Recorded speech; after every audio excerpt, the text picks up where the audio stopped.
Hello বন্ধুরা, আপনারা যদি আপনাদের গুগলের সার্চ হিস্ট্রি পার্মানেন্ট ডিলিট করতে চান, তার জন্য কী করতে হবে, আমার ভিডিওটা প্রথম থেকে শেষ পর্যন্ত দেখতে হবে। এর জন্য প্রথমে আমাদের কী করতে হবে, গুগলটি ওপেন করে নিতে হবে। গুগলটি ওপেন করার পরে এখানে সার্চ করতে হবে মাই অ্যাক্টিভিটি সার্চ করতে হবে। দিয়ে এখানে মাই অ্যাক্টিভিটি চলে আসবে, এখানটায় ক্লিক করতে হবে। যদি কল ডাউন করে দেখবেন এখানে একটা অপশান দেখতে পাবেন, ফিল্টার বাই ডেট প্রোডাক্ট, তার পাশে আছে ডিলিট। এই ডিলিটে ক্লিক করতে হবে।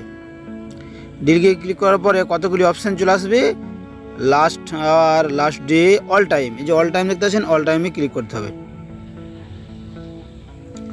অল টাইম ক্লিক করার পরে দেখতে পাচ্ছেন কতগুলো চলে এসেছে, অ্যাড, অ্যান্ড্রয়েড, এসএস বুক, ক্রোম, ডিসকভারি, জিমেল। দিয়ে এখানে দেখতে পাচ্ছেন পাশে একটি ডান দিকে, নিচে আবার ডান দিকে নেক্সট, এই নেক্সটে ক্লিক করবেন। নেক্সটে ক্লিক করার পরে দেখতে পাচ্ছেন ডিলিট নাও, উপরে ডিলিট নাও আছে এবং ডিলিট অপশন আছে, এখানে ডিলিট করে দিতে হবে। ডিলিট করে দিলেই আপনার Google search history permanent delete হয়ে যাবে।